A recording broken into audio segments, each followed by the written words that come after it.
ভারত এই দেশের ক্ষমতার কন্ট্রোল করে না, 5 জানুয়ারি ভারত ঠেকাইতে পারে নাই। সো এরকম অনেক নির্বাচন হয়েছে। 91-তে তো ভারত কখনোই শেখ খালেদা জিয়াকে ক্ষমতায় আনতে চায়নি। এই দেশের জনগণ নিয়ন্ত্রণ করেছে যে কারা ক্ষমতায় আসবে। সো সামনে কেন পারবো না? আমার মনে হয় এই যে একটা জুজুর ভয় যে ভারত, আপনি 25শে ফেব্রুয়ারির ঘটনায় এই যে পিলখানা হত্যাকাণ্ড, ভারত নাকি আমাদের উপরে অ্যাটাক করবে, এই জন্য সেনাবাহিনী, অনেক অফিসারের সাথে কথা বলে এটা শুনলাম। বললাম এত সহজে ভারত বাংলাদেশ দখল করে নিবে? ওরা ওই পাশে সেনাবাহিনী উপস্থিত ছিল, মানে প্রস্তুত ছিল। এই জিনিসগুলো করা হতো। রাজনৈতিক দল দুইটা, জামাত এবং বিএনপি, তাদের কাছে অনুরোধ যে আপনারা এই ভীতি থেকে বের হয়ে আসেন। আপনারা যত চেষ্টাই করেন ভারতকে কখনো তার পছন্দের 1 নম্বর তালিকায় আওয়ামী লীগকে সরাইতে পারবেন না। ভারতের পছন্দের 1 নম্বর তালিকায় সবসময় আওয়ামী লীগ ছিল, আছে, সারা জীবন থাকবে। ওই তালিকায় আপনি বিএনপি আর জামাত যত প্রতিযোগিতায় করেন ওই জায়গায় আপনারা যেতে পারবেন না। রাইট। কিন্তু ইলিয়াস, ধরেন আমাদের প্রশাসনে এখনো আওয়ামী লীগের অনুসারী সবাই বসা, আমাদের সেনাবাহিনীর ভিতরে মানে অন্তত ধরুন 15 থেকে 20 জনের মতো একেবারে ডাইহার্ড মানে হাসিনার অনুসারী, যারা হয়তো এখনো হাসিনার সঙ্গে যোগাযোগ রাখছে নিবিড় ভাবে, তারা বসা। এবং আজকে তো ধরেন আমি খুব অবাক হইলাম যে যখন 32 নম্বরে দেখলাম যে সেনাবাহিনী যে হয়েছে, তো এরা, আমার মনে হয় এটা একটা তদন্ত হওয়া উচিত যে কে পাঠালো, কার নির্দেশে গেল, কি ভূমিকা, আমার মনে হয় এটা একটু দেখা উচিত। আপনি কি মনে করেন? অবশ্যই এটা সেনাবাহিনী যে এখন পর্যন্ত আপনার মানে আওয়ামী লীগের হয়ে কাজ করছে, এর আমি আপনাকে কয়েকটা জিনিস বলি। আলেমদের মুক্তির ব্যাপারে আমার আজকে ওটা নিয়ে একটা লাইভ করার কথা, গতকালকে কথা ছিল, আমি লাইভটা করতে পারি নাই, আমার কিছু সমস্যা হচ্ছিল। আজকে সেই লাইভটা করার কথা ছিল, তো সকালে ঘুম থেকে উঠে তো দেখি ঈদ মোবারক, যেই কারণে ওই লাইভটা আমি বললাম হুজুরদেরকে যে হুজুর আমরা আজকে এটা করলে এই ইস্যুটা আসলে গুরুত্বপূর্ণ ইস্যু, সো আপনার ওই ইস্যুটা আটকায় যাবে। তো আমরা আগামীকালকে ওই বিষয়টা নিয়ে কথা বলবো। এই আপনার এমনিতে তো এখন পর্যন্ত বিচারকদের ভেতরে আওয়ামী লীগের এই লোকজন আছেই। আইন মন্ত্রণালয় এখনো পুরোপুরি একদম, আইন মন্ত্রণালয়গুলোর বেশিরভাগই সচিব, আমলা, এগুলো তো সবই এখনো আওয়ামী লীগের সে পেতার তারা বসে আছে।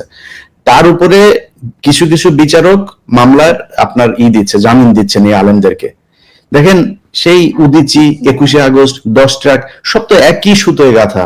তো এই আওয়ামী লীগের এই ইন্ডিয়ার এই যে ষড়যন্ত্র, এই ষড়যন্ত্রটা বুঝতে বর্তমান সরকারের আর কত বছর সময় লাগবে? তাদের তো উচিত ছিল যে পরের দিনই মামলাগুলো সব বাতিল করে দেয়া, এবং যদি মনে করে যে কোনো ঘটনা নিয়ে তাদের কোনো তদন্ত করা উচিত, তাহলে তারা সেটা নিয়ে তদন্ত করুক। আমার মনে হচ্ছে বর্তমান সরকার থেকে শুরু করে সেনাবাহিনী, আমলা, রাজনৈতিক দল, সবার একটা জায়গাতে তারা ছাড় দিচ্ছে শেখ হাসিনাকে, সেটা হচ্ছে বিডিআর আর আলেম। এই দুইজনাদের বিরুদ্ধে যে মামলাগুলো আছে সেই মামলাগুলোতে তারা কোনোভাবেই শেখ হাসিনাকে ওভারটেক করতে চায় না, মানে শেখ হাসিনা যা করেছিল সেটাই মনে হচ্ছে করছে। তো ওইখানে গিয়ে আপনার যখন তাদেরকে ছাড়া হচ্ছে, আপনি জানেন, আপনি এই যে জেলে ছিলেন প্রায় 9 মাস, এই আদালতে যখন আদেশটা হওয়ার পরে সেটা আবার ফের জেল কর্তৃপক্ষের কাছে সেটা আসতে হয়। এই যে আসার মাঝখানে যে সময়টা, এখানে আপনি বের হওয়ার সময় দেখেছেন যে সেখানে ডিজিএফ এর লোকজন, এনএসআই এর লোকজন, সব গোয়েন্দা সংস্থার লোকজন থাকে, এবং তাদের ক্লিয়ারেন্সের বাইরে এটা করা যায় না। তারা সেটা করতে দিচ্ছে না, তারা সেটা ডিলে করছে, 3 দিন 4 দিন তাদের এই আদালতের কপি যেতে সময় লাগছে। এই জিনিসগুলোতে তারা বাধা দিচ্ছে। অতএব ডিজিএফআই তে এখন পর্যন্ত এই সব আওয়ামী লীগের লোকজন, আমরা এই তালিকা যে আমাদের কাছে আছে এটা আপনাদের বোঝার জন্য আপনাদের সায়েন্টিস্ট হওয়ার দরকার নাই। আপনারা কারা কারা আছেন, আপনারা এখন খুব বেশি বিশাল ক্ষমতাশালী আছেন, এই ক্ষমতায় আপনারা থাকতে পারবেন না। আজকের ঘটনা দিয়ে চিন্তা করেন, আপনারা কিন্তু কোনো কিছুই আটকাইতে পারবেন না। আর যদি মনে করেন এখন সেনা শাসন দিয়ে কিছু করে ফেলবেন, ওইটাও আপনাদের পক্ষে সম্ভব না। দেশের মানুষ ওই জায়গাতে নাই আসলে। তো এই আজকের ঘটনায় যারা বুলডোজার করেছেন, আটকেছেন, এবং বিভিন্ন জায়গায় সেনাবাহিনীর এই যে গোয়েন্দা সংস্থা মিলে নানান ধরনের গোয়েন্দা তৎপরতা করে তারপর সরকারকে বেকায়দায় ফেলে আবার শেখ হাসিনাকে আনার জন্য পায়তারা করছেন, স্বপ্ন দেখছেন, এই দিবা স্বপ্ন থেকে সেনাবাহিনীকে বের হয়ে আসতে হবে। কারণ আমার মনে হয় না যে সেনাবাহিনী আজকে যদি চাইতো তাইলেও এইখানে সেনাবাহিনী না, সেনাবাহিনীর ধরো 10 থেকে 15 জন অফিসার বা সর্বোচ্চ 20 জন। না ভাই, আপনি এটা বলবেন কিভাবে? ওয়াকারের নিজের ঘরের মধ্যে এখন পর্যন্ত শেখ মুজিবের ছবি, আপনি সেনাবাহিনীকে বাঁচায় বলবেন, সেনা প্রধান যদি এটা হয়, আমরা সেনাবাহিনীকে বলবো কিভাবে যে আসলে একদম পুরো সেনাবাহিনীকে ধরে কথা বলতে ইচ্ছা করে, সবাইকে ধরেই কথা বলি। আমরা এটা জানি যে এখনো সেনাবাহিনীর ভেতরে অনেক ভালো মানুষ আছেন, কিন্তু আমি তাদেরকে বলবো যে দেখেন, আপনারা আপনাদের সেনা প্রধানকে বুঝান, এবং এই যে ডিজিএফআই প্রধান থেকে শুরু করে যারা যারা ডিজিএফআই তে ঝামেলা করছে তাদের আমার মনে হয় মানে এই পরামর্শটুকু দেওয়া উচিত যে মানুষ ওই ইয়ের মধ্যে আসলে এখন নাই। সেনাবাহিনীকে ঠিক হইতে হবে। 14 নির্বাচন, 8-এর নির্বাচন থেকে শুরু করে সেনাবাহিনী যেসব ঘটনাগুলো ঘটিয়েছে সেগুলো এই দেশে আর ঘটতে দিবে না বাংলাদেশের মানুষ। এবং কিছু কিছু ধরো আমরা দেখছি যে অবসরপ্রাপ্ত অনেকে নানা রকমের স্ট্যাটাস দিচ্ছে এখন, ধরো ইকবাল করিম ভূঁইয়া 14 সালে তার ভূমিকা কি ছিল, 14 নির্বাচনের কি ভূমিকা ছিল, তারপরে এরশাদকে নির্বাচনে আনতে কে বাধ্য করছিল, উনি আবার ধরেন ওনার অপরাধ সব আড়াল করে এখন মহান সাজার চেষ্টা করতেছে। ভাই খালেদা জিয়ার বাড়ি থেকে বের করেছে কার সময়? ইকবাল করিম ভূঁইয়ার পাওয়ার প্ল্যান্ট ছিল, 2টা অথবা 3টা পাওয়ার প্ল্যান্ট ছিল। পাওয়ার প্ল্যান্ট কারা পেয়েছে শেখ হাসিনার কাছ থেকে? ইকবাল করিম ভূঁইয়া সম্ভবত তখন আর্মি চিফ ছিল না, সম্ভবত উনি তো সেনাবাহিনীর জেনারেল, তখন সেনাবাহিনীর জেনারেল, হ্যাঁ গুরুত্বপূর্ণ পজিশনে ছিল। তো ইলিয়াস ধরেন দু একটা বিষয় একটু কথা বলি, পিনাকিদা আশা করি জয়েন করবে এর মধ্যেই। ধরেন আমাদের রাজনৈতিক, আচ্ছা এই প্রসঙ্গে যাওয়ার আগে আমি একটু বলি যে জেলে ব্যস্ত আছে ভাই, জেলে যারা আছে তারা কিন্তু বেশ আরামায়েশই আছে বলা চলে, এবং আপনি যদি নেতাদের বিভিন্ন কথাবার্তা দেখেন, আমি তো এবং সালমান এফ রহমান তো জেলখানার ভেতর থেকে টেলিফোনেই অনেক রকমের অসন্তোষ তৈরি করছে, আপনি তো জানেন। তো এই জায়গাটা আমাদেরকে অ্যাডজাস্ট করা দরকার, সরকারের আর একটু কঠোর হওয়া দরকার বলে মনে করি। আপনার কাছে কি তথ্য আছে? আমার মনে হয়, আমি যতটুকু জানি, আমি কালকেও এটা নিশ্চিত হচ্ছিলাম, শুধুমাত্র নারী তারা নিতে পারছে না, নারীদের মানে রিকুইজিশন আছে কিন্তু নারীর এটা অ্যালাউ করছে না এখন পর্যন্ত। এই ছাড়া তারা মদ থেকে শুরু করে সবকিছুই পাচ্ছে ভেতরে। তো এই জেলখানার ভেতরে নিয়ে যদি তাদেরকে এভাবে আরামায়েশ করতে দেওয়া হয়, এবং হত্যা মামলার যেসব আসামিরা আছে তাদেরকে সবাইকে ধরাও হচ্ছে না, এই জায়গায় একটা মনে হচ্ছে সরকারের শৈথিল্যতা কাজ করছে। এই জায়গাগুলো তো অবশ্যই আমার মনে হয় ওই যে যেটা বললাম শুরুতেই, যে ছাত্রদের আরো বেশি তৎপর হওয়া উচিত, এবং ছাত্রদের বোঝা উচিত যে এই জায়গাগুলোই তাদের মূল পুঁজি। ছাত্ররা যদি মনে করে যে কয়েক হাজার কোটি টাকা ইনকাম করে নিয়ে তারপরে তারা বিশাল আকারে কিছু করে ফেলবে, ওটা দিয়ে শুধু একটা কাজই করতে পারবে, এই সরকার অন্য একটা সরকারের কাছে নির্বাচন দিবে, নির্বাচন দিয়ে আসিফ নজরুলের মতো বউ বাচ্চা নিয়ে তারপরে সব আমেরিকায় চলে যাবে, সেখানে গিয়ে সারা জীবন বসে খাইতে পারবে। এটা সত্যি কথা। কিন্তু যদি মনে করে যে না, আসলে রাজনীতি করতে চায়, দেশের মানুষের পাশে থেকে কিছু করতে চায়, দেশে থাকতে চায়, তাহলে তাদের দেশের মানুষের টোনেই কথা বলতে হবে।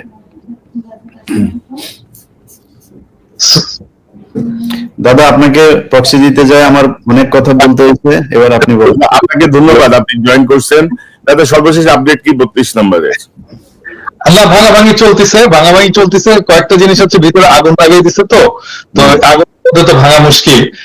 আর আরো অনেক বুলডোজার এবং এক্সকাভেটর চলে আসছে, তো আর ভিতরে লোকজন অনেক, ওদেরকে না সরাইলে ওগুলো জিনিসপত্র যদি ভেঙে আমার উপরে পড়ে তাহলে তো সমস্যা। তো যাই হোক, এই সব মিলাই চলছে, চিন্তার কোনো কারণ নাই, রাত্রে সাফা হয়ে যাবে আর কি, রাত্রের মধ্যে সাফা হয়ে যাবে।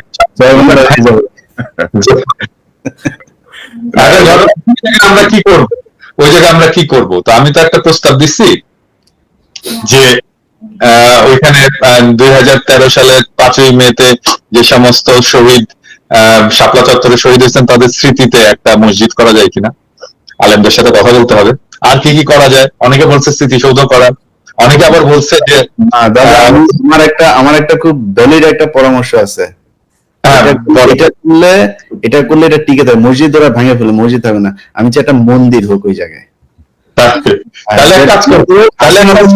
মন্দির ভাঙলে তো আমরা বলবো যে মন্দির ভাঙতেছে। আচ্ছা, তাহলে এক কাজ করা যায়, একটা শিব মন্দির করা যায়। হ্যাঁ, শিব পিনাকি মানে তো শিব, জানো তো? হ্যাঁ, শিব মন্দির করা যায়।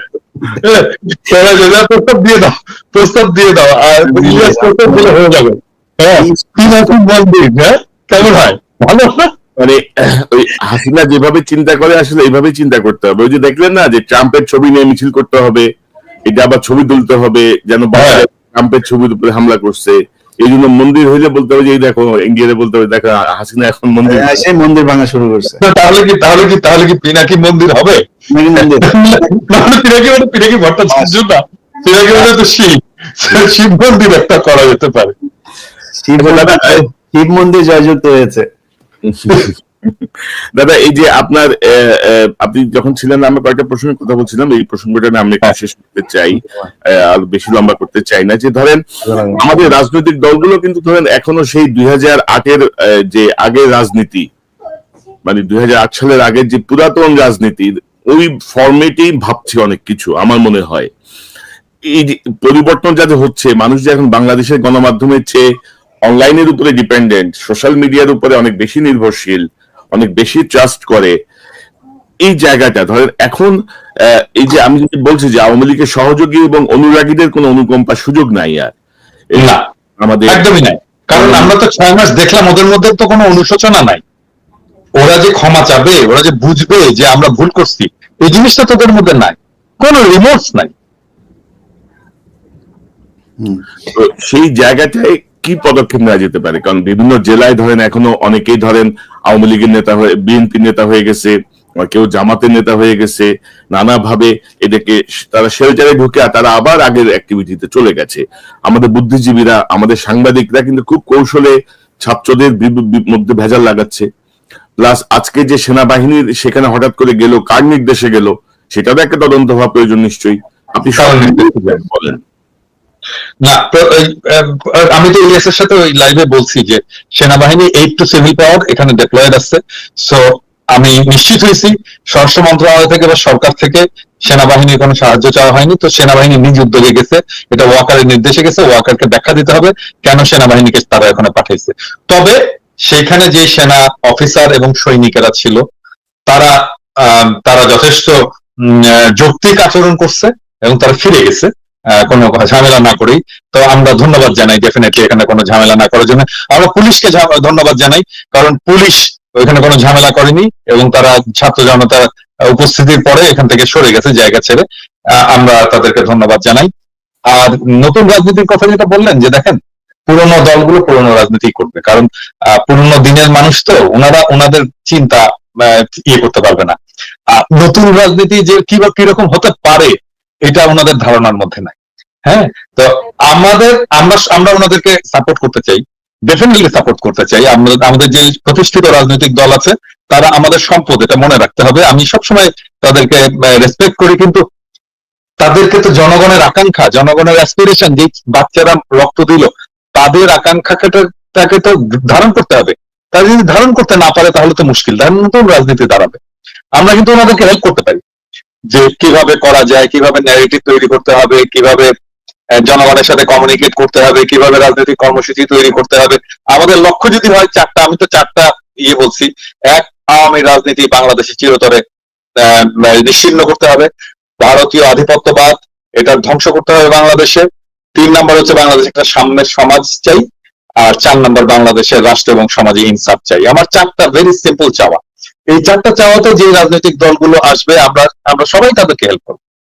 হ্যাঁ, কারণ আমাদের সবারই তো চাওয়া এরকম একটা বাংলাদেশ, যে বাংলাদেশে এই 4টা জিনিস থাকবে।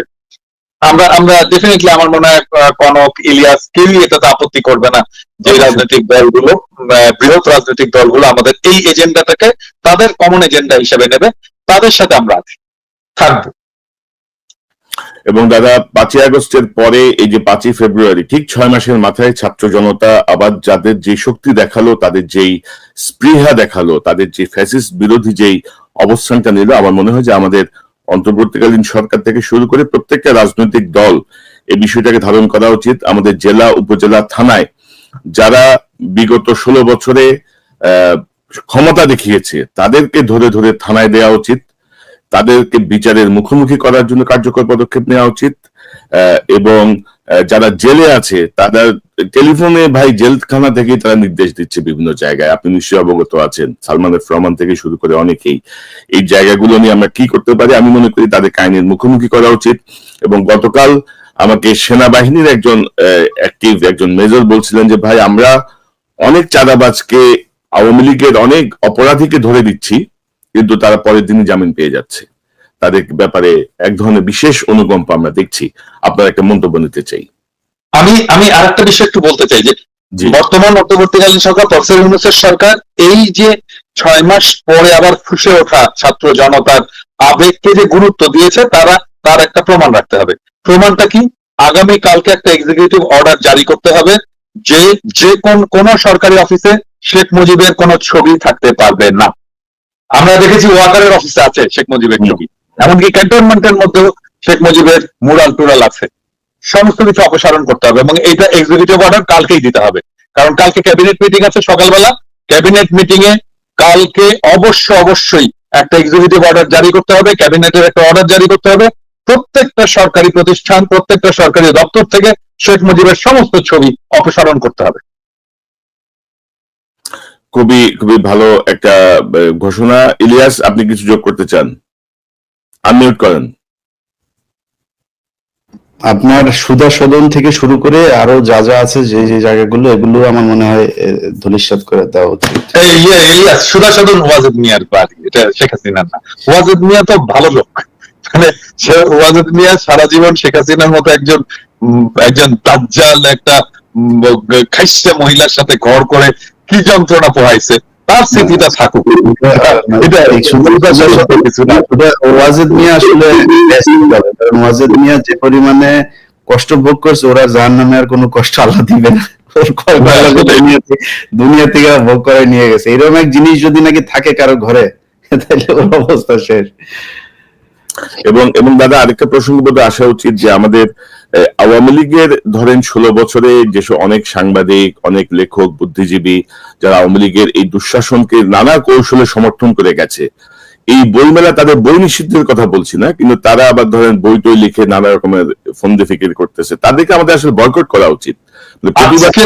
আজকে তো মাহমুদ ভাই তো একটা খুব চমৎকার একটা কলাম লিখছে, গিরগিটি সাংবাদিকতা। হ্যাঁ, এই যে জয় মামুন এখন বিএনপি প্রেমী সেজে গেছে, এবং হবে কিন্তু।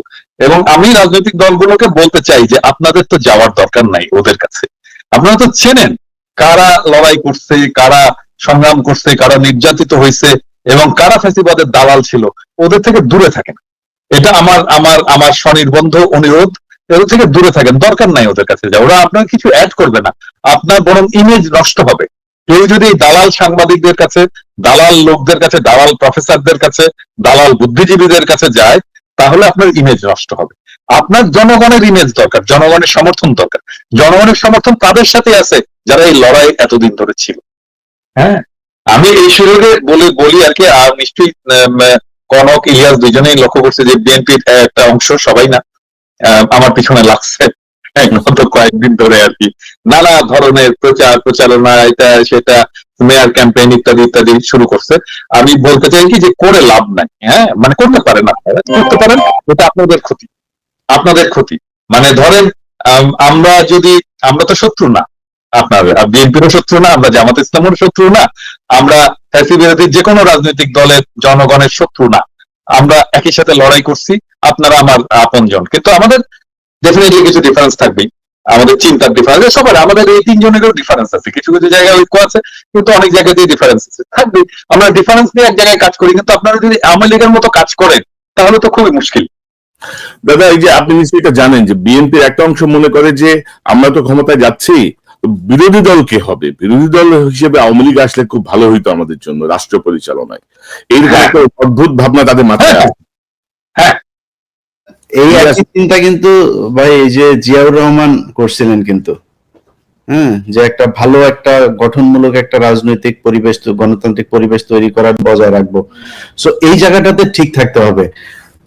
আজকে যদি নাকি জামাত এবং বিএনপির ভেতরে এই ধরনের কোন চুক্তি হয় যে তাদের একটা রাজনৈতিক অ্যালায়েন্স থাকবে, তাদের একটা রাজনৈতিক বলয় থাকবে, এই দুই বলয়ের তারা বিভক্ত হয়ে বলুক যে আমরা 5 বছর করে আমরা ক্ষমতায় থাকবো, আমার কোনো সমস্যা নাই, থাকেন। কিন্তু আওয়ামী লীগ এটা এই দেশের কোন রাজনৈতিক দল না, এটা ভারতের একটা রাজনৈতিক দল, এবং ভারত তাদের সব ধরনের বুদ্ধি, পরামর্শ, নিয়ন্ত্রণ সবকিছু তাদের হাতে। সো আমি তাদেরকে বাংলাদেশের কোন রাজনৈতিক দল মনে করি না। ভারত মনে করে যখন আওয়ামী লীগ ক্ষমতায় থাকে তখন তারাই ক্ষমতায় আছে, এবং এটা সেই 71 থেকে 75 এটাই হয়েছে, এবং এই 2009 থেকে আজ পর্যন্ত সেটাই হয়েছে।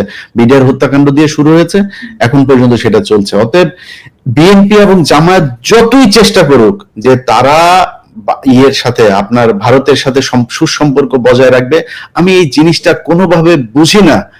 যে কালকে জামাত ইসলামের আমিরের একটা বক্তব্য একটা পত্রিকাতে দেখলাম, আমি জানি না সত্য কি মিথ্যা, তিনি বলেছেন যে তারা কখনোই ভারত বিরোধী না। আরে ভাই, ভারত বিরোধী বললে সমস্যাটা কোথায়? এই দেশে মানুষের ভিতরে একটা ভীতি তৈরি করে দেওয়া হয়েছে যে ভারত বিরোধী, ভারতকে সরাসরি যদি করা হয় তাহলে ভারত আর ক্ষমতায় আসতে দিবে না। ভারত এই দেশের ক্ষমতার কন্ট্রোল করে না। 5 জানুয়ারি ভারত ঠেকাইতে পারে নাই। সো এরকম অনেক নির্বাচন হয়েছে। 91-তে তো ভারত কখনোই শেখ খালেদা জিয়াকে ক্ষমতায় আনতে চায়নি। এই দেশের জনগণ নিয়ন্ত্রণ করেছে যে কারা ক্ষমতায় আসবে। তো সামনে কেন পারবো না? আমার মনে হয় এই যে একটা জুজুর ভয় যে ভারত, আপনি 25শে ফেব্রুয়ারির ঘটনায় এই যে পিলখানা হত্যাকাণ্ড, ভারত নাকি আমাদের উপরে অ্যাটাক করবে, এই জন্য সেনাবাহিনী, অনেক অফিসারের সাথে কথা বলে এটা শুনলাম। বললাম এত সহজে ভারত বাংলাদেশ দখল করে নিবে? ওরা ওই পাশে সেনাবাহিনী উপস্থিত ছিল, মানে প্রস্তুত ছিল। এই জিনিসগুলো করা হতে। রাজনৈতিক দল দুইটা, জামাত এবং বিএনপি, তাদের কাছে অনুরোধ যে আপনারা এই ভীতি থেকে বের হয়ে আসেন। আপনারা যত চেষ্টাই করেন ভারতকে কখনো তার পছন্দের 1 নম্বর তালিকায় আওয়ামী লীগকে সরাইতে পারবেন না। ভারতের পছন্দের 1 নম্বর তালিকায় সবসময় আওয়ামী লীগ ছিল, আছে, সারা জীবন থাকবে। ওই তালিকায় আপনি বিএনপি আর জামাত যত প্রতিযোগিতায় করেন ওই জায়গায় আপনারা যেতে পারবেন না। রাইট। কিন্তু ইলিয়াস, ধরেন আমাদের প্রশাসনে এখনো আওয়ামী লীগের অনুসারী সবাই বসা। আমাদের সেনাবাহিনীর ভিতরে মানে অন্তত ধরুন 15 থেকে 20 জনের মতো একেবারে ডাইহার্ড মানে হাসিনার অনুসারী, যারা হয়তো এখনো হাসিনার সঙ্গে যোগাযোগ রাখছে নিবিড় ভাবে, তারা বসা। এবং আজকে তো ধরেন আমি খুব অবাক হইলাম যে যখন 32 নম্বরে দেখলাম যে সেনাবাহিনী যে হয়েছে, তো এরা, আমার মনে হয় এটা একটা তদন্ত হওয়া উচিত যে কে পাঠালো, কার নির্দেশে গেল, কি ভূমিকা, আমার মনে হয় এটা একটু দেখা উচিত। আপনি কি মনে করেন? অবশ্যই এটা সেনাবাহিনী যে এখন পর্যন্ত আপনার মানে আওয়ামী লীগের হয়ে কাজ করছে, এর আমি আপনাকে কয়েকটা জিনিস বলি। আলেমদের মুক্তির ব্যাপারে আমার আজকে ওটা নিয়ে একটা লাইভ করার কথা, গতকালকে কথা ছিল, আমি লাইভটা করতে পারি নাই, আমার কিছু সমস্যা হচ্ছিল। আজকে সেই লাইভটা করার কথা ছিল, তো সকালে ঘুম থেকে উঠে তো দেখি ঈদ মোবারক, যেই কারণে ওই লাইভটা আমি বললাম হুজুরদেরকে যে হুজুর আমরা আজকে এটা করলে এই ইস্যুটা আসলে গুরুত্বপূর্ণ ইস্যু, সো আপনার ওই ইস্যুটা আটকায় যাবে। তো আমরা আগামীকালকে ওই বিষয়টা নিয়ে কথা বলবো। এই আপনার এমনিতে তো এখন পর্যন্ত বিচারকদের ভেতরে আওয়ামী লীগের এই লোকজন আছেই। আইন মন্ত্রণালয় এখনো পুরোপুরি একদম, আইন মন্ত্রণালয়গুলোর বেশিরভাগই সচিব, আমলা, এগুলো তো সবই এখনো আওয়ামী লীগের সে পেতার তারা বসে আছে। তার উপরে কিছু কিছু বিচারক মামলার আপনার দিচ্ছে, জামিন দিচ্ছেন এই আলেমদেরকে। দেখেন সেই উদিচি, 21শে আগস্ট, 10 ট্রাক, সব তো একই সুতোয় গাঁথা। তো এই আওয়ামী লীগের এই ইন্ডিয়ার এই যে ষড়যন্ত্র, এই ষড়যন্ত্রটা বুঝতে বর্তমান সরকারের আর কত বছর সময় লাগবে? তাদের তো উচিত ছিল যে পরের দিনই মামলাগুলো সব বাতিল করে দেয়া, এবং যদি মনে করে যে কোনো ঘটনা নিয়ে তাদের কোনো তদন্ত করা উচিত, তাহলে তারা সেটা নিয়ে তদন্ত করুক। আমার মনে হচ্ছে বর্তমান সরকার থেকে শুরু করে সেনাবাহিনী, আমলা, রাজনৈতিক দল, সবার একটা জায়গাতে তারা ছাড় দিচ্ছে শেখ হাসিনাকে, সেটা হচ্ছে বিডিআর আর আলেম। এই দুইজনাদের বিরুদ্ধে যে মামলাগুলো আছে সেই মামলাগুলোতে তারা কোনোভাবেই শেখ হাসিনাকে ওভারটেক করতে চায় না। মানে শেখ হাসিনা যা করেছিল সেটাই মনে হচ্ছে করছে। তো ওইখানে গিয়ে আপনার যখন তাদেরকে ছাড়া হচ্ছে, আপনি জানেন, আপনি এই যে জেলে ছিলেন প্রায় 9 মাস, এই আদালতে যখন আদেশটা হওয়ার পরে সেটা আবার ফের জেল কর্তৃপক্ষের কাছে সেটা আসতে হয়। এই যে আসার মাঝখানে যে সময়টা, এখানে আপনি বের হওয়ার সময় দেখেছেন যে সেখানে ডিজিএফ এর লোকজন, এনএসএ এর লোকজন, সব গোয়েন্দা সংস্থার লোকজন থাকে, এবং তাদের ক্লিয়ারেন্সের বাইরে এটা করা যায় না। তারা সেটা করতে দিচ্ছে না, তারা সেটা ডিলে করছে। 3 দিন 4 দিন তাদের এই আদালতের কপি যেতে সময় লাগছে। এই জিনিসগুলোতে তারা বাধা দিচ্ছে। অতএব ডিজিএফআই তে এখন পর্যন্ত এই সব আওয়ামী লীগের লোকজন, আমরা এই তালিকা যে আমাদের কাছে আছে এটা আপনাদের বোঝার জন্য আপনাদের সায়েন্টিস্ট হওয়ার দরকার নাই।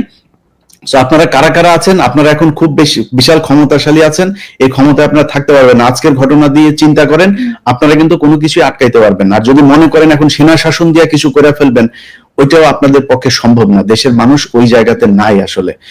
তো এই আজকের ঘটনায় যারা বুলডোজার করেছেন, আটকেছেন, এবং বিভিন্ন জায়গায় সেনাবাহিনীর এই যে গোয়েন্দা সংস্থা মিলে নানান ধরনের গোয়েন্দা তৎপরতা করে তারপর সরকারকে বেকায়দায় ফেলে আবার শেখ হাসিনাকে আনার জন্য পায়তারা করছেন, স্বপ্ন দেখছেন, এই দিবা স্বপ্ন থেকে সেনাবাহিনীকে বের হয়ে আসতে হবে। কারণ আমার মনে হয় না যে সেনাবাহিনী আজকে যদি চাইতো তাইলেও এইখানে সেনাবাহিনী না, সেনাবাহিনীর ধরো 10 থেকে 15 জন অফিসার বা সর্বোচ্চ 20 জন। না ভাই, আপনি এটা বলবেন কিভাবে? ওয়াকারের নিজের ঘরের মধ্যে এখন পর্যন্ত শেখ মুজিবের ছবি। আপনি সেনাবাহিনীকে বাঁচায় বলবেন, সেনা প্রধান যদি এটা হয়, আমরা সেনাবাহিনীকে বলবো কিভাবে যে আসলে একদম পুরো সেনাবাহিনীকে ধরে কথা বলতে ইচ্ছা করে, সবাইকে ধরেই কথা বলে। আমরা এটা জানি যে এখনো সেনাবাহিনীর ভেতরে অনেক ভালো মানুষ আছেন, কিন্তু আমি তাদেরকে বলবো যে দেখেন, আপনারা আপনাদের সেনা প্রধানকে বুঝান, এবং এই যে ডিজিএফআই প্রধান থেকে শুরু করে যারা যারা ডিজিএফআই তে ঝামেলা করছে তাদের আমার মনে হয় মানে এই পরামর্শটুকু দেওয়া উচিত যে মানুষ ওই ইয়ের মধ্যে আসলে এখন নাই। সেনাবাহিনীকে ঠিক হইতে হবে। 14 নির্বাচন, 8-এর নির্বাচন থেকে শুরু করে সেনাবাহিনী যেসব ঘটনাগুলো ঘটিয়েছে সেগুলো এই দেশে আর ঘটতে দিবে না বাংলাদেশের মানুষ। এবং কিছু কিছু ধরো আমরা দেখছি যে অবসরপ্রাপ্ত অনেকে নানা রকমের স্ট্যাটাস দিচ্ছে এখন, ধরো ইকবাল করিম ভূঁইয়া 14 সালে তার ভূমিকা কি ছিল, 14 নির্বাচনের কি ভূমিকা ছিল, তারপরে এরশাদকে নির্বাচনে আনতে কে বাধ্য করছিল, উনি আবার ধরেন ওনার অপরাধ সব আড়াল করে এখন মহান সাজার চেষ্টা করতেছে। ভাই, খালেদা জিয়ার বাড়ি থেকে বের করেছে কার সময়? ইকবাল করিম ভূঁইয়ার পাওয়ার প্ল্যান্ট ছিল, 2টা অথবা 3টা পাওয়ার প্ল্যান্ট ছিল। পাওয়ার প্ল্যান্ট কারা পেয়েছে শেখ হাসিনার কাছ থেকে? ইকবাল করিম ভূঁইয়া সম্ভবত তখন আর্মি চিফ ছিল না, সম্ভবত উনি তো সেনাবাহিনীর জেনারেল, তখন সেনাবাহিনীর জেনারেল, হ্যাঁ, গুরুত্বপূর্ণ পজিশনে ছিল। তো ইলিয়াস, ধরেন আর দুই একটা বিষয় একটু কথা বলি, পিনাকিদা আশা করি জয়েন করবে এর মধ্যেই। ধরেন আমাদের রাজনৈতিক, আচ্ছা এই প্রসঙ্গে যাওয়ার আগে আমি একটু বলি যে জেলে ব্যস্ত আছে ভাই। হ্যাঁ, জেলে যারা আছে তারা কিন্তু বেশ আরামায়েশই আছে বলা চলে, এবং আপনি যদি নেতাদের বিভিন্ন কথাবার্তা দেখেন, আমি তো, এবং সালমান এফ রহমান তো জেলখানার ভেতর থেকে টেলিফোনেই অনেক রকমের অসন্তোষ তৈরি করছে, আপনি তো জানেন। তো এই জায়গাটা আমাদেরকে অ্যাডজাস্ট করা দরকার, সরকারের আর একটু কঠোর হওয়া দরকার বলে মনে করি। আপনার কাছে কি তথ্য আছে? আমার মনে হয়, আমি যতটুকু জানি, আমি কালকেও এটা নিশ্চিত হচ্ছিলাম, শুধুমাত্র নারী তারা নিতে পারছে না, নারীদের মানে রিকুইজিশন আছে কিন্তু নারীর এটা অ্যালাউ করছে না এখন পর্যন্ত। এই ছাড়া তারা মদ থেকে শুরু করে সবকিছুই পাচ্ছে ভেতরে। তো এই জেলখানার ভেতরে নিয়ে যদি তাদেরকে এভাবে আরামায়েশ করতে দেওয়া হয়, এবং হত্যা মামলার যেসব আসামিরা আছে তাদেরকে সবাইকে ধরাও হচ্ছে না, এই জায়গায় একটা মনে হচ্ছে সরকারের শৈথিল্যতা কাজ করছে। এই জায়গাগুলো তো অবশ্যই আমার মনে হয় ওই যে যেটা বললাম শুরুতেই, যে ছাত্রদের আরো বেশি তৎপর হওয়া উচিত, এবং ছাত্রদের বোঝা উচিত যে এই জায়গাগুলোই তাদের মূল পুঁজি। ছাত্ররা যদি মনে করে যে কয়েক হাজার কোটি টাকা ইনকাম করে নিয়ে তারপরে তারা বিশাল আকারে কিছু করে ফেলবে, ওটা দিয়ে শুধু একটা কাজই করতে পারবে, এই সরকার অন্য একটা সরকারের কাছে নির্বাচন দিবে, নির্বাচন দিয়ে আসিফ নজরুলের মতো বউ বাচ্চা নিয়ে তারপরে সব আমেরিকায় চলে যাবে, সেখানে গিয়ে সারা জীবন বসে খাইতে পারবে। এটা সত্যি কথা। কিন্তু যদি মনে করে যে না, আসলে রাজনীতি করতে চায়, দেশের মানুষের পাশে থেকে কিছু করতে চায়, দেশে থাকতে চায়, তাহলে তাদের দেশের মানুষের টোনেই কথা বলতে হবে।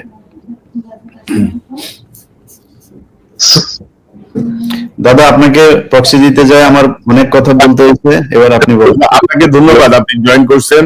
দাদা, সর্বশেষ আপডেট কি 32 নম্বরে? আল্লাহ, ভাঙাভাঙি চলতেছে। কয়েকটা জিনিস হচ্ছে, ভিতরে আগুন লাগিয়ে দিচ্ছে, তো আগুন তো ভাঙা মুশকিল।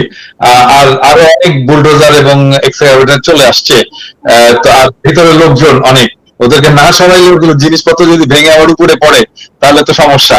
তো যাই হোক, এই সব মিলাই চলছে, চিন্তার কোনো কারণ নাই। রাত্রে সাফা হয়ে যাবে আর কি, রাত্রের মধ্যে সাফা হয়ে যাবে।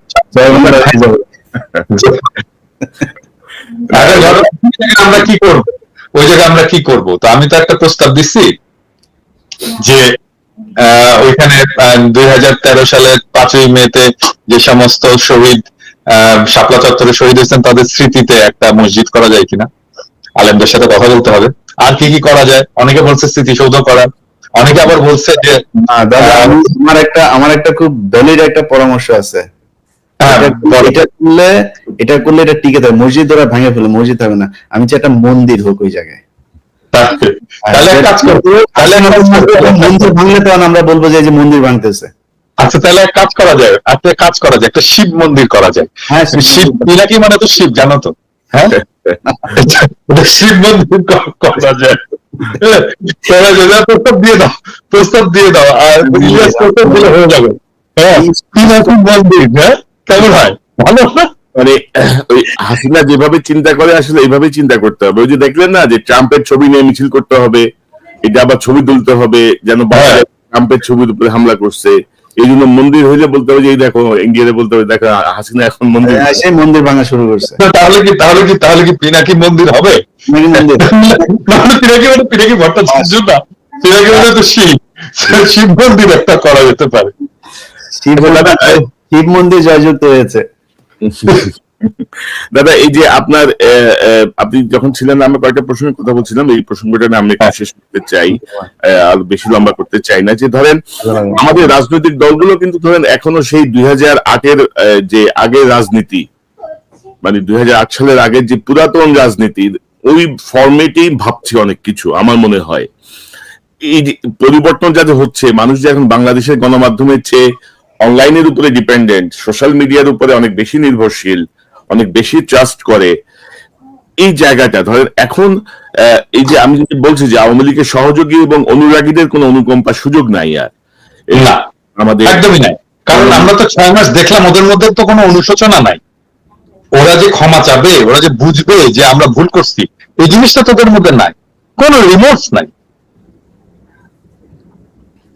তো সেই জায়গাটায় কি পদক্ষেপ নেওয়া যেতে পারে? কারণ বিভিন্ন জেলায় ধরেন এখনো অনেকেই ধরেন আওয়ামী লীগের নেতা হয়ে, বিএনপির নেতা হয়ে গেছে, কেউ জামাতের নেতা হয়ে গেছে, নানাভাবে এটাকে তারা শেল্টারে ঢুকে তারা আবার আগের অ্যাক্টিভিটিতে চলে গেছে। আমাদের বুদ্ধিজীবীরা, আমাদের সাংবাদিকরা কিন্তু খুব কৌশলে ছাত্রদের মধ্যে ভেজাল লাগাচ্ছে। প্লাস আজকে যে সেনাবাহিনীর সেখানে হঠাৎ করে গেল, কার নির্দেশে গেল, সেটারও একটা তদন্ত হওয়া প্রয়োজন নিশ্চয়ই।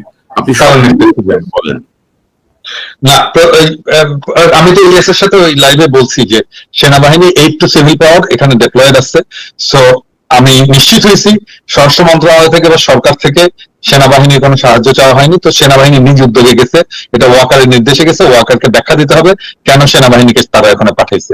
তবে সেখানে যে সেনা অফিসার এবং সৈনিকেরা ছিল তারা তারা যথেষ্ট যৌক্তিক আচরণ করছে এবং তারা ফিরে গেছে কোনো ঝামেলা না করেই। তো আমরা ধন্যবাদ জানাই ডেফিনেটলি এখানে কোনো ঝামেলা না করার জন্য। আমরা পুলিশকে ধন্যবাদ জানাই, কারণ পুলিশ ওইখানে কোনো ঝামেলা করেনি এবং তারা ছাত্র জনতা উপস্থিতির পরে এখান থেকে সরে গেছে জায়গা ছেড়ে। আমরা তাদেরকে ধন্যবাদ জানাই। আর নতুন রাজনীতির কথা যেটা বললেন, যে দেখেন পুরোনো দলগুলো পুরোনো রাজনীতি করবে, কারণ পুরোনো দিনের মানুষ তো ওনাদের চিন্তা ইয়ে করতে পারবে না। নতুন রাজনীতি যে কিরকম হতে পারে এটা ওনাদের ধারণার মধ্যে নাই। হ্যাঁ, তো আমরা ওনাদেরকে সাপোর্ট করতে চাই, ডেফিনেটলি সাপোর্ট করতে চাই। আমাদের যে প্রতিষ্ঠিত রাজনৈতিক দল আছে তারা আমাদের সম্পদ, এটা মনে রাখতে হবে। আমি সবসময় তাদেরকে রেসপেক্ট করি, কিন্তু তাদেরকে তো জনগণের আকাঙ্ক্ষা, জনগণের অ্যাসপিরেশন, যে বাচ্চারা রক্ত দিল তাদের আকাঙ্ক্ষাটাকে তো ধারণ করতে হবে। তারা যদি ধারণ করতে না পারে তাহলে তো মুশকিল, নতুন রাজনীতি দাঁড়াবে। আমরা কিন্তু ওনাদেরকে হেল্প করতে পারি যে কিভাবে করা যায়, কিভাবে ন্যারেটিভ তৈরি করতে হবে, কিভাবে জনগণের সাথে কমিউনিকেট করতে হবে, কিভাবে রাজনৈতিক কর্মসূচি তৈরি করতে হবে। আমাদের লক্ষ্য যদি হয় 4টা, আমি তো 4টা বলছি। এক, আওয়ামী রাজনীতি বাংলাদেশে চিরতরে নিশ্চিহ্ন করতে হবে। ভারতীয় আধিপত্যবাদ এটা ধ্বংস করতে হবে বাংলাদেশে। 3 নাম্বার হচ্ছে বাংলাদেশে একটা সাম্যের সমাজ চাই। আর 4 নাম্বার বাংলাদেশের রাষ্ট্র এবং সমাজে ইনসাফ চাই। আমার 4টা ভেরি সিম্পল চাওয়া। এই 4টা চাওয়াতে যে রাজনৈতিক দলগুলো আসবে আমরা সবাই তাদেরকে হেল্প করবো। হ্যাঁ, কারণ আমাদের সবারই তো চাওয়া এরকম একটা বাংলাদেশ, যে বাংলাদেশে এই 4টা জিনিস থাকবে।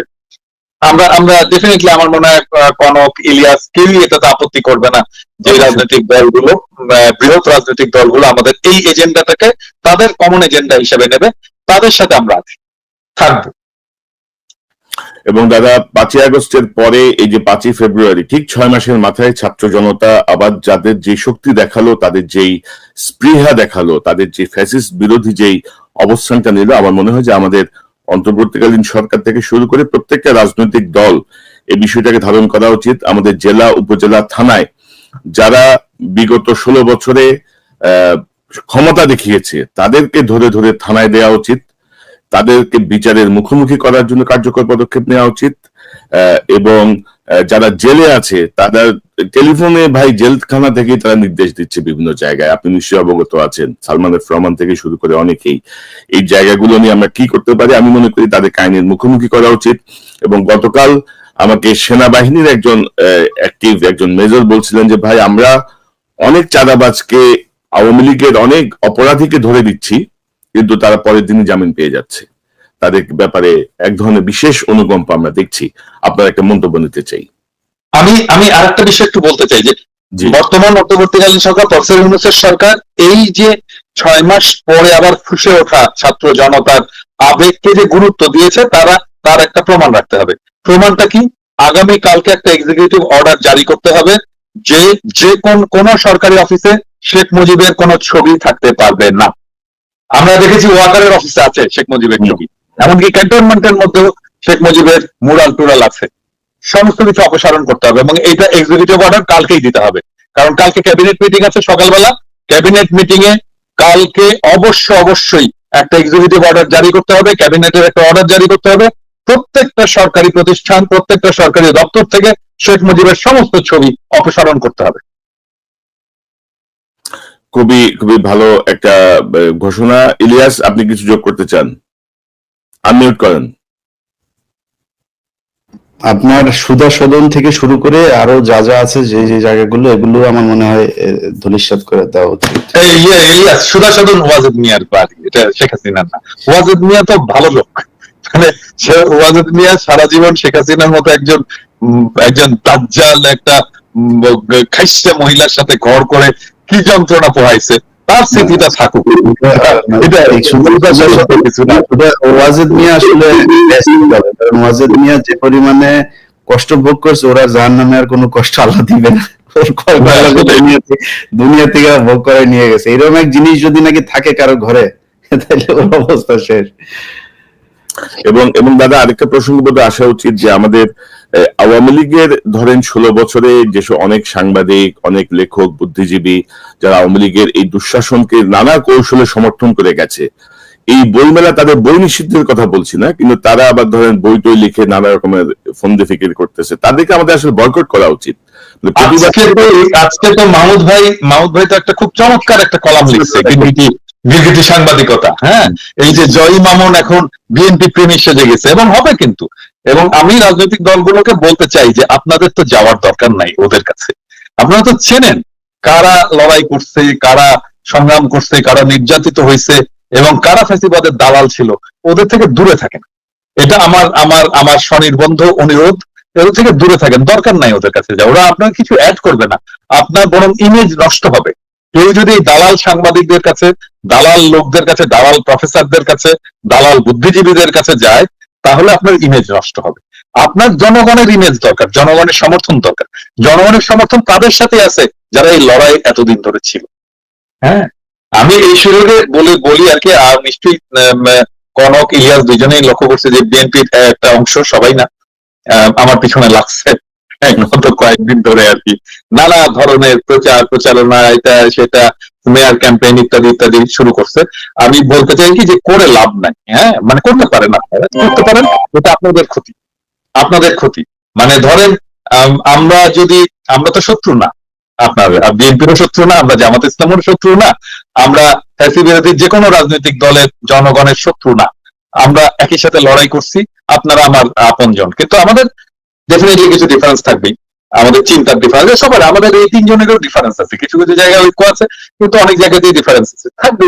আমরা ডিফারেন্স নিয়ে এক জায়গায় কাজ করি, কিন্তু আপনারা যদি আওয়ামী লীগের মতো কাজ করেন তাহলে তো খুবই মুশকিল। দাদা, এই যে আপনি নিশ্চয়ই এটা জানেন যে বিএনপির একটা অংশ মনে করে যে আমরা তো ক্ষমতায় যাচ্ছি, বিরোধী দল কে হবে, বিরোধী দল হিসেবে আওয়ামী লীগ আসলে খুব ভালো হইতো আমাদের জন্য রাষ্ট্র পরিচালনায়। এইরকম একটা অদ্ভুত ভাবনা তাদের মাথায় আছে। হ্যাঁ, এই একই চিন্তা কিন্তু ভাই এই যে জিয়াউর রহমান করছিলেন কিন্তু। হ্যাঁ, যে একটা ভালো একটা গঠনমূলক একটা রাজনৈতিক পরিবেশ, গণতান্ত্রিক পরিবেশ তৈরি করার জন্য এই হাসিনাকে আনার এই পরামর্শ দিয়েছিলেন। যতটুকু জানি ওই যে এই শামওয়াজ্জাম কি ওই যে প্রধানমন্ত্রী ছিলেন শাহজিজ এই পরামর্শ দিয়েছেন, তার পরামর্শে তিনি এটা নিয়ে এসেছিলেন। আরেকটা কারণ আছে, বিএনপি মনে করে যে বাংলাদেশে ইসলামপন্থীদের একটা উত্থান হয়েছে এবং ইসলামপন্থী রাজনৈতিক দল, ইসলামপন্থী জনতা একটা শক্তি সঞ্চয় করেছে। এইটা ভবিষ্যতে তারা ম্যানেজ করতে পারবে না। তো ম্যানেজ করার জন্য আওয়ামী লীগকে দরকার। হ্যাঁ, এটা কমপ্লিটলি একটা ভুল ধারণা। এই ভুল অ্যাজাম্পশনের উপরে দাঁড়ায় তারা সমস্ত অ্যাকশন গুলো নিচ্ছে এবং সেই কারণে তাদের রাজনীতিটা ভুল হচ্ছে। এটা ধরাই দেওয়া আমাদের কর্তব্য এবং আমরা মনে করি যে ওই ওই ওই ন্যারেটিভটা আওয়ামী ন্যারেটিভ, ওই ন্যারেটিভটা ইন্ডিয়ান ন্যারেটিভ এবং সেই জন্য আমরা সতর্ক করতে চাই যে ওর মধ্যে ঢুকেন না। ওর মধ্যে ঢুকলে আপনার রাজনীতি তো যাবেই, দেশের বিপদ হবে। ধরেন বিএনপির মতো একটা রাজনৈতিক দল, এই দল যদি দুর্বল হয়ে যায়, যথেষ্ট দুর্বল হয়েছে এই আওয়ামী শাসনে, এই দল যদি দুর্বল হয়ে যায় তাহলে তো তার বাংলাদেশের স্বাধীনতা সার্বভৌমত্বের জন্য একটা বিপদ। এই জিনিসটা আমরা বুঝতে পারতেছে না। হ্যাঁ, আমরা তো চাই না বিএনপি দুর্বল হোক, আমরা চাই বিএনপি সবল থাকুক। এবং দাদা তারেক রহমান সাহেব যে ভাবনায় ভাবছেন বা ওনার বক্তব্যে আমরা যে রিফ্লেকশনটা দেখি, এই রিফ্লেকশনটা কিন্তু মাঠে যারা আছেন, মানে যারা তার দল ক্যারি ফরওয়ার্ড করতেছে না, আলাদা তো, কমপ্লিটলি আলাদা তো, দেখতেছেন না? মানে তারেক রহমান যেই ভাইব নিয়ে আসতেছে তার বক্তৃতাতে, তার বক্তব্যে, আর মাঠে একদম মাঠে তো আওয়ামী লীগ হয়ে গেছে সব। হ্যাঁ, জাতীয়তাবাদী লীগ হয়ে গেছে। তো তাদের আচার আচরণ বলেন, কথাবার্তা, সবকিছু, ন্যারেটিভ, সবকিছু। জামাতে ইসলামকে গালাগালি, আল বদর বলে গালাগালি, আল বটর বাহিনী বলে আর গালাগালি। হ্যাঁ, জামাতকে দেখতেই পারে না। হ্যাঁ, মানে কনফিডেন্স থাকা ভালো, আবার এতটা ওভার কনফিডেন্স আবার সমস্যা করবে আর কি। 91 সালে আওয়ামী লীগের যেটা হয়েছিল, মানে আমার মনে হয় যে একটু স্লোলি ভাবা উচিত। ইলিয়াস, আমার অনুষ্ঠানের শেষ পর্যায়ে আপনার শেষ মন্তব্য নিতে চাই, তারপর পিনাকি তার মন্তব্য নিয়ে আমার অনুষ্ঠান শেষ করবো। ইলিয়াস বইটা পড়ছো? ফুলকুমারী পড়ছো? না দাদা, আমি তো এই যে বিডিএন নিয়ে এত ব্যস্ত, আমি ওইটা এখনো পড়তে পারি নাই। আমার পড়া শেষ করলে অর্ডার দিছি, আসতেছে। আচ্ছা, পড়া হইলে তাহলে আমরা একটা শো করবো। পড়া হওয়ার পরে আপনার বইটা নিয়ে আমরা অলরেডি আপনার এটা নিয়ে আমরা দুইজনই কথা বলতেছিলাম যে আপনার এটা নিয়ে আমরা একটা শো করবো। আমি অলরেডি তাদেরকে বলছি যে আমরা এটা নিয়ে একটা শো করবো, আলোচনা করবো বিস্তারিত ভাবে। তো ইলিয়াস, আপনার শেষ মন্তব্যটা একটু শুনি। এখন করণীয় কি? এই যে নতুন একটা সুযোগ, এই সুযোগকে আমরা কিভাবে কাজে লাগাতে পারি? সরকারের করণীয় কি? বিরোধী রাজনৈতিক অন্যান্য দলগুলো করণীয় কি? আমি শেষ করি আওয়ামী লীগের দিয়ে, বাকি কথা দাদা বলুক। সেটা হচ্ছে যে আওয়ামী লীগের ভাই, আপনারা এই দেশের মানুষ, আপনাদের এই যে আমরা হাসাহাসি করছি, দাদা আজকে বলছিল যে আমি খুব খুশি, আসলেই খুশি, খুব খুশি। আপনাদের যে কোনো ধরনের এই ধরনের ক্রাইসিসে আমি সবসময় খুশি, কারণ আপনারা এই দেশে আজ পর্যন্ত যত বড় বড় ধরনের, যত মানে আর্টিফিশিয়াল যেই হত্যাকাণ্ডগুলো করা হয়েছে, সেটা সেই গান পাউডার থেকে শুরু করে ওই পিলখানা, তারপরে আন্দোলন, হেফাজত, সব জায়গায় নির্মম রসিকতা করেছেন। এই শেখ হাসিনা সংসদে বসে নিজের চোখে দেখেছে, আমি তো তখন ঢাকায়, আমি একদম ভোর 4টা থেকে আমি এই হেফাজতের মাঠে, আমি নিজের চোখে দেখেছি পাশের থেকে লোকগুলি খেয়ে মারা যাচ্ছে। আমি শেষ ছিল আমি লাইভ, আমাদের 21 টিভি বন্ধ করে প্রায় 2-3 ঘন্টা সেদিন বন্ধ ছিল, কনক ভাই মনে আছে নিশ্চয়ই। তো তারপরের দিন শেখ হাসিনা সংসদে গিয়ে বলল যে ওরা রং মেখে তারপরে শুয়েছিল, একটা ক্যাজুয়ালিটি হয় নাই। এত নির্মম রসিকতা কোনো মানুষ করতে পারে? তো আওয়ামী লীগের জন্য আমাদের ভেতরে কিন্তু মায়া আছে। আমাকে দিয়ে হাসিনা যেটা করেছে, সেটা ইভেন আওয়ামী লীগের অনেক মানুষ, আপনারা যাকে তাকে ভালোবাসেন, তারাও পারবেন না। যে ধরনের মানে নিষ্ঠুর আচরণ করে, এটা আপনাকে দিয়েও সম্ভব না। তো আমরা শুধু এইটুকুই বলতে চাই যে এই দেশের রাজনীতিকে আজকের এই পর্যায়ে নিয়ে এসেছে শেখ হাসিনা। যে মুজিবুর রহমান খারাপ ছিল না ভালো ছিল, সেটা নিয়ে আলোচনা করতে গেলে ওই তাদের একটা বই আছে, ওইখানেই শুনেন।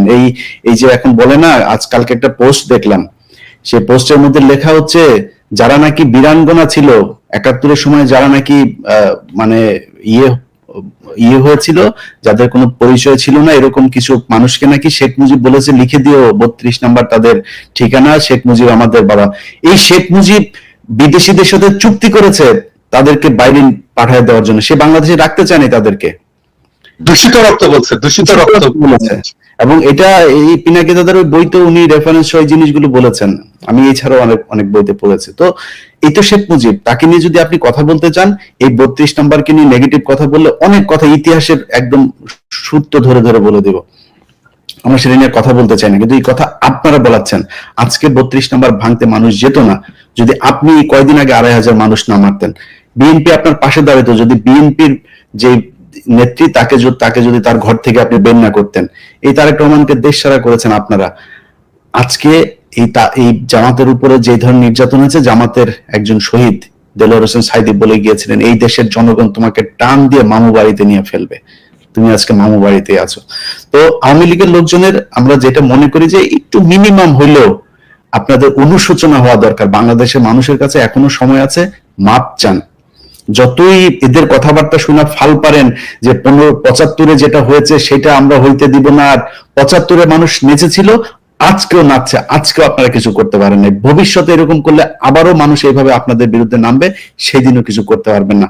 আজকে যারা বেঁচে আছেন তারা চোখের সামনেই দেখছেন যে 15ই আগস্টে মানুষ যে মিষ্টি বিতরণ করেছিল সেটা সত্য কি মিথ্যা।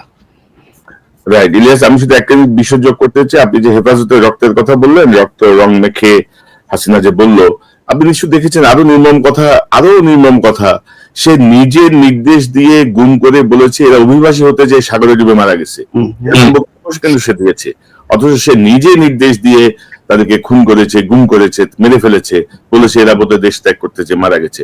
তো পিনাকিদা, আপনার কাছ থেকে একটু জানি যে এখন করণীয় কি? আওয়ামী লীগের সহযোগীদের আর অনুকম্পার সুযোগ নাই, এই জায়গাতে আমাদের রাজনৈতিক দলগুলো কি করতে পারে, সরকারের ভূমিকা কি হওয়া উচিত আগামীকাল থেকে? আপনার মন্তব্যটা আমরা জানতে চাই, আপনার বক্তব্যটা জানতে চাই।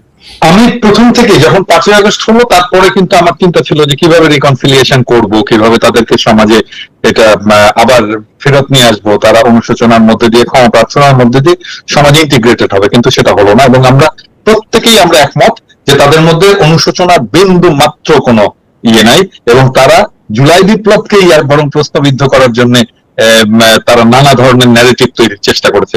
সো নো মার্সি, এখন আর কোনো ক্ষমা নয়, এখন আর কোনো ক্ষমা নয়। বাংলাদেশের ভেতরে বসে যারা আওয়ামী ফ্যাসিবাদের কথা বলবে, সহানুভূতি দেখাবে, ওই শাওন টাউন সহ, যে বলে না কেরা উঠছে, শাওন টাউন সহ যারা বলবে তাদের সবাইকে জয় বাংলা করে দিতে হবে।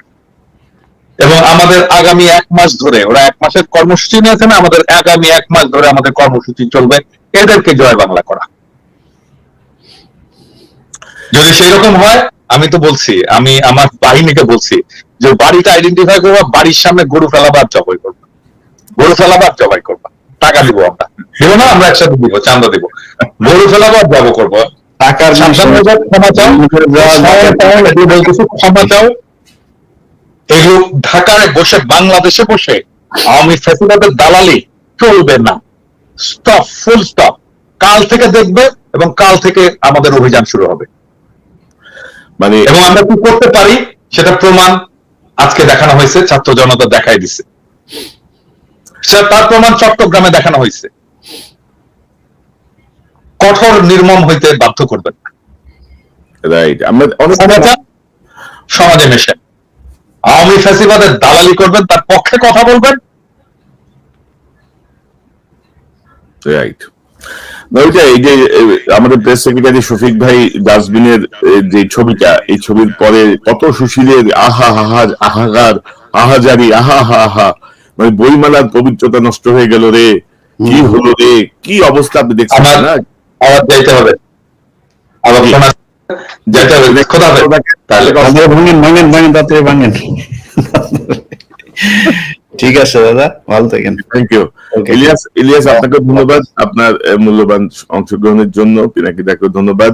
আশা করি আবারও দেখা হবে, কথা হবে। ভালো থাকেন ইলিয়াস। আল্লাহ হাফেজ। দর্শক, এতক্ষণ যে অনুষ্ঠান শুনলেন, নিশ্চয়ই আপনি আলোচনা মর্মার্থ উপলব্ধি করতে সক্ষম হবেন। ছাত্র জনতা ঠিক 6 মাসের মাথায় 5 ফেব্রুয়ারি আবারও সুযোগ এনে দিয়েছে এই সরকারকে এবং রাজনৈতিক দলগুলোকে। আওয়ামী লীগের প্রতি আমরা যেন আর অনুকম্পা না দেখাই, একটি রাজনৈতিক দল হ্যান ব্যান ত্যান এসব কথা বলে তাদেরকে পুনর্বাসনের জন্য কোনো চেষ্টা না করা হয়। আওয়ামী লীগ 16 বছরে যে গণহত্যা চালিয়েছে, যে গুম খুন করেছে, যা অপরাধ করেছে, গত 6 মাসে তারা বিন্দু মাত্র তাদের মধ্যে কোনো অনুশোচনা দেখি নাই। তারা উপরন্তু তারা এই বিষয়গুলো উল্টা গেম খেলার চেষ্টা করছে, উল্টো অনেকের উপরে চাপিয়ে দেওয়ার চেষ্টা করছে। জুলাই আন্দোলনকে তারা নানাভাবে ব্যাখ্যা করার চেষ্টা করছে। এবং আপনারা দেখেছেন গত এই সরকার দায়িত্ব নেওয়ার পরপরই নানাভাবে বিদ্রোহের চেষ্টা করে তারা এই সরকারকে ফেলে দিতে চেয়েছিল, তারা আবার দখল করার চেষ্টা করেছিল, কিন্তু আস্তে আস্তে সকল প্রচেষ্টা ব্যর্থ হয়েছে। আমরা চাই বাংলাদেশের ছাত্র জনতা অতন্দ্র প্রহরীর মতো একটি গণতান্ত্রিক নির্বাচনের মাধ্যমে জনগণের প্রতিনিধিদের হাতে ক্ষমতা হস্তান্তর পর্যন্ত সজাগ দৃষ্টি রাখবেন। আওয়ামী লীগের প্রতি যারা অনুরাগী, আওয়ামী লীগের যারা সহযোগী, ছাত্রলীগ যুবলীগের যারা অনুরাগী সহযোগী, তাদেরকে আমরা সামাজিকভাবে বয়কট করব। তাদের যারা ক্ষমতা দেখিয়েছে তাদেরকে আমরা ধরে ধরে পুলিশে সোপর্দ করব।